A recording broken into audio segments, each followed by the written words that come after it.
I consider myself fortunate to have discovered my purpose, which is rooted in my spiritual journey.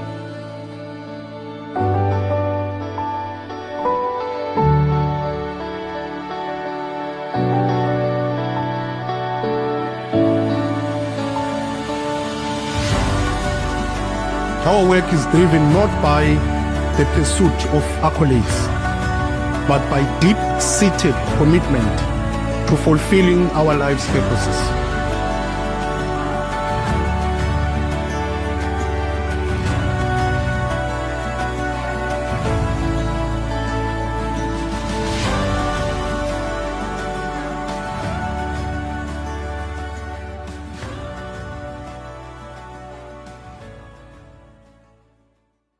I consider myself fortunate to have discovered